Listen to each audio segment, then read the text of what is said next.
پھر دوبارہ تین تکبیرات ادا کرے گا۔ 3 تکبیرات ادا کرنے کا طریقہ ایسا ہوگا کہ اللہ اکبر پہلی تکبیر، پھر ہاتھ نیچے کر دے گا،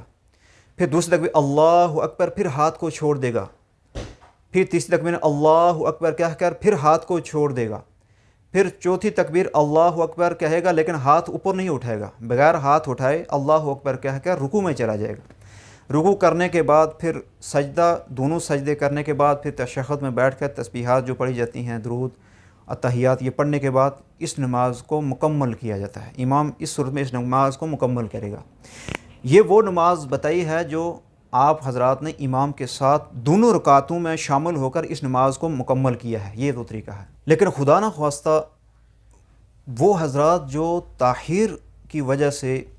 امام کے ساتھ اس حالت میں انہوں نے امام کو پایا کہ امام قرات کے اندر امام قرات کر رہا تھا، امام کی تکبیرات مکمل ہو چکی تھی، اب یہ مقتدی اپنی تکبیرات کو کیسے ادا کرے گا؟ تو اس کے لیے یہ بات ذہن میں رکھیں کہ جب آپ نے امام کو قرات کے اندر پایا تو آپ نے سب سے پہلے تکبیر ادا کرنی، اللہ اکبر کہہ کر، پھر آپ نے ثنا نہیں پڑھنی بلکہ آپ ثنا پڑھے بغیر 3 تکبیرات ادا کریں گے، جو پہلے طریقہ میں نے آپ کو بتایا، اللہ اکبر کہہ کے ہاتھ کو چھوڑ دینا، پھر دوسری تکبیر میں پھر اللہ اکبر کہہ کے ہاتھ کو چھوڑ دینا، تیسری تکبیر میں اللہ اکبر کہہ کے ہاتھ کو باندھ لینا اور پھر امام کی قرات کو سننا۔ لیکن اگر کسی نے امام کو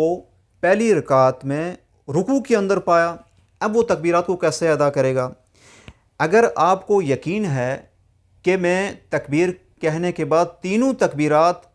پوری کرنے کے ساتھ ساتھ امام کو رکوع میں پا لوں گا، امید ہو، تو پھر اس صورت میں اللہ اکبر کہنے کے بعد تینوں تکبیرات کو ادا کرنے کے بعد امام کے ساتھ رکوع میں شامل ہو جائے۔ لیکن اگر اس کو خدشہ ہو کہ میں تینوں تکبیرات پڑھنے کے بعد امام کے ساتھ جب شامل ہوں گا تو میری رکعت رہ جائے گی، تو اس صورت میں وہ کیا کرے؟ تکبیرات اللہ اکبر کہہ کے امام کے ساتھ رکوع میں شامل ہو جائے۔ رکوع میں امام جو تسبیح پڑھتا ہے سبحان ربی العظیم، اس کی بجائے وہ تسبیحات کو چھوڑ کے 3 تکبیرات پڑھے اللہ اکبر، لیکن ان تکبیرات میں ہاتھ نہیں اٹھانا، ہاتھ اٹھائے بغیر 3 تکبیرات پڑھ لے۔ اگر تسبیح کا موقع ملتا ہے تو پھر وہ بھی ادا کرے۔ یہ ہو گئی پہلی رکعت۔ اگر کسی نے امام کو دوسری رکعت میں پایا، چونکہ دوسری رکعت میں امام قرات کے بعد اور قرات سے پہلے، قرات کے بعد رکوع سے پہلے امام 3 تکبیرات پڑھتا ہے، لیکن اگر کسی نے امام کے ساتھ دوسری رکعت میں اس حالت میں امام کو پایا کہ امام رکوع کے اندر تھا، اب اس کا طریقہ کیا ہوگا؟ اس کا طریقہ کار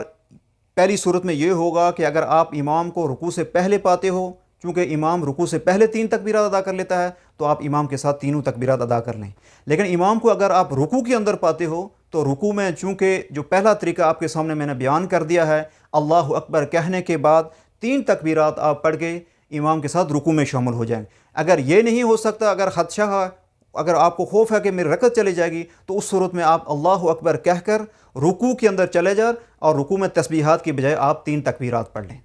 اب یہ 3 تکبیرات جب پڑھ لیں گے، اس رکعت کو امام مکمل کر لے گا۔ مکمل کرنے کے بعد امام جب سلام پھیر لے گا تو آپ پھر جب کھڑے ہو جائیں گے، کھڑے ہونے کے بعد چونکہ آپ کی پہلی رکعت رہ جاتی ہے، تو پہلی رکعت آپ نے کیسے ادا کرنی ہے؟ سب سے پہلے آپ نے قرات کرنی ہے، چونکہ امام نے پہلی رکعت میں ثنا کے بعد 3 تکبیرات پڑھی تھی، لیکن آپ نے ایسا نہیں کرنا۔ آپ نے کھڑے ہو کے پہلے قرات کرنی ہے، قرات کرنے کے بعد آپ نے 3 تکبیرات پڑھنی ہے، اللہ اکبر ایک مرتبہ، پھر دوسری مرتبہ اللہ اکبر دوسری مرتبہ، تیسری مرتبہ اللہ اکبر پڑھ کے، پھر چوتھی مرتبہ اللہ اکبر پڑھ کے بغیر ہاتھ اٹھائے آپ نے رکوع میں چلا جانا ہے۔ یہ آپ کی دوسری رکعت مکمل ہو جائے گی۔ لیکن اگر وہ شخص جس نے امام کو اس حالت میں پایا کہ امام دوسری رکعت بھی رکوع سے فارغ ہو چکا تھا،